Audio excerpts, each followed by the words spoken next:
My name is Carla Briggs, and I grew up in a small town in rural Queensland, Australia. Outback hunting was just part of life out there. Feral pigs, foxes, roos when the season was right. My uncle Ray taught me to shoot when I was 14. By the time I was 25, I was going out alone without thinking twice about it. I knew the bush the way you know your own bedroom in the dark. You don't need to see it, you just know where everything is. That changed on a Tuesday night in late April, 3 years ago. I'd driven out to a stretch of scrubland about 40 minutes west of Longreach. Good pig country, flat open land with dry creek beds cutting through it and thick mulga scrub along the edges. I'd been out there dozens of times. Set up just after sundown with my spotlight and rifle, parked my ute on the ridge the way I always did, and waited. The first 2 hours were normal, quiet, a few roos in the spotlight, nothing else moving. The kind of night where the sky is so clear and black it almost feels fake, stars from one horizon to the other. No wind, just silence and the smell of dry dirt. Around 10:30, I spotted movement near the creek bed about 200 meters out. I swung the spotlight over. It was a person, standing in the middle of the dry creek bed, completely still, facing directly toward me, just standing there in the open. No car anywhere, no torch, nothing. Just a person standing alone in the middle of nowhere at 10:30 at night. My first thought was that someone was in trouble, broken down maybe, or hurt. Out here that can be life or death. So I flashed my spotlight at them twice, the way you do to signal someone. They didn't move, didn't wave, didn't do anything. I flashed again, still nothing. I sat there for a moment feeling uneasy in a way I couldn't explain. Something about the way they were standing, perfectly straight, arms flat at their sides, head up like a mannequin placed in the dirt. People don't stand like that, not naturally, not ever. I reached down and honked my horn twice. Nothing, not even a flinch. I grabbed my spotlight and stepped out of the ute, keeping my rifle with me. I called out across the flat. "Hey, you all right out there? Do you need help?" My voice carried easily in the still air. There was no way they didn't hear me. They turned their heads slowly and looked directly at me. And then they sat down, right there in the creek bed, just folded down onto the ground and sat cross-legged in the dirt, facing me. Like a child sitting down in a classroom, slow and deliberate and completely, horribly calm. I stopped walking. I took a step back. That's when the figure stood back up. Fast, not the slow, calm movement from before. It snapped upright like something had pulled it up by a string. And it started walking toward me, not running, walking, but fast, purposeful, covering ground quickly across the flat. I got back in the ute and locked the door. My hands were shaking so badly I dropped my keys twice on the floor. I got the engine started and swung the spotlight back out toward the creek bed. It was closer, much closer than it should have been in the few seconds I'd had my eyes off it. Maybe 80 meters now, still walking toward me at that same horrible, steady pace. It was a woman, or it had been a woman at some point. Her face was wrong in a way that made my stomach turn over completely. Her eyes were open too wide, stretched open like the eyelids had been pulled back and pinned. Her mouth was moving, but not in any way that looked like speaking or screaming. She just kept coming, eyes fixed on me, mouth opening and closing, getting closer with every second. I put the ute in reverse and floored it back up the track. I didn't look back for the first kilometre. When I finally did, the spotlight caught nothing behind me but empty flat and darkness. I drove the 40 minutes back to town without stopping once. I went straight to the police station and told the officer on duty everything. He listened and wrote it all down without much expression, which scared me almost as much as what I'd seen. What I know is this.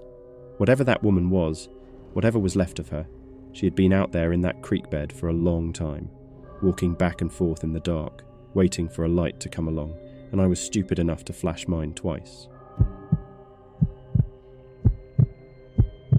My name is Dale Whitmore, and I've been hunting since I was 12 years old. My dad taught me. His dad taught him. It's just what we do out in rural Kentucky. I know those woods behind Clanton Ridge better than I know the back of my own hand. I know every trail, every creek crossing, every hollow where the deer like to bed down in late November. It was opening day of deer season, maybe 6 in the morning, still dark. I parked my truck at the old gate off Miller Road, same spot I've parked for 15 years, and started walking in. Flashlight on, rifle over my shoulder, coffee still warm in my thermos. Normal morning. About a quarter mile in, I stopped. There was a smell, not a dead animal smell. I know that smell well enough. This was different, heavier, sweet and rotten at the same time, like meat that's been soaking in something. I stood there, breathing through my mouth, telling myself it was probably a gut pile some other hunter had left behind. I moved on. I wish I hadn't. I climbed up into my stand around 6:15 and settled in. The woods went quiet the way they do at first light. That comfortable, familiar quiet where you can hear a squirrel moving through leaves 50 yards away. Then I heard it. A low, wet, dragging sound moving slowly through the brush about 100 yards north of me. Heavy and slow, deliberate, like something large being hauled across frozen ground. I clicked my flashlight off and sat completely still. I told myself it was a hunter dragging out a deer, but there were no lights, no voice, no sound of boots, just that horrible dragging. Then it stopped. The birds went silent. Every single one of them. If you've spent real time in the woods, you know, birds don't go quiet for nothing. Something had scared them into silence.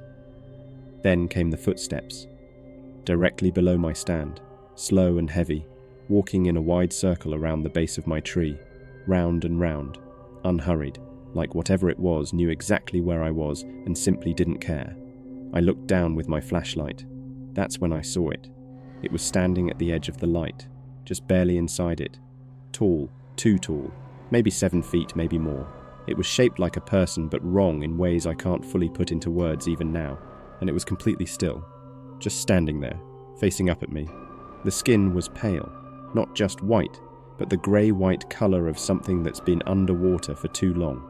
Its eyes were open wide, and they didn't blink, not once.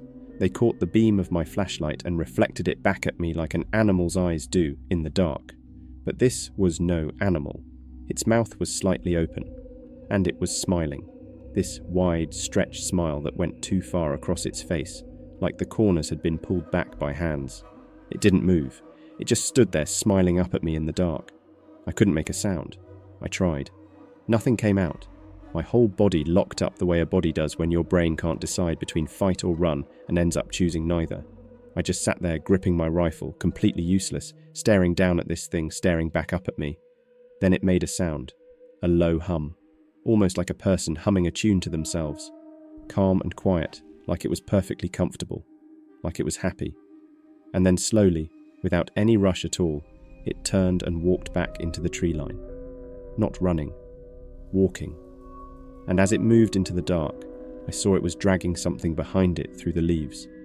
Something I couldn't identify. Something I didn't want to identify. The smell it left behind stayed for a long time after it was gone. When I finally climbed down, I found the ground beneath my stand. Deep gouge marks pressed into the frozen dirt. A dark, wet smear leading off into the trees. And 20 feet into the brush, one single boot lying in the leaves, still laced up. I didn't look inside it. I walked back to my truck. I didn't run. Some cold, quiet part of my brain kept saying, "Don't run, just walk, just keep walking." I drove straight to the sheriff's office. They found other things in those woods that morning. I've never repeated what the deputy told me on the phone 3 days later. I never will. I don't hunt anymore. I don't go into any woods anymore. Anywhere. Ever. Because whatever that thing was, it wasn't scared of my light. It wasn't scared of my gun. It just stood there in the dark and smiled at me like it had been waiting a long, long time, and it was patient enough to wait a little longer.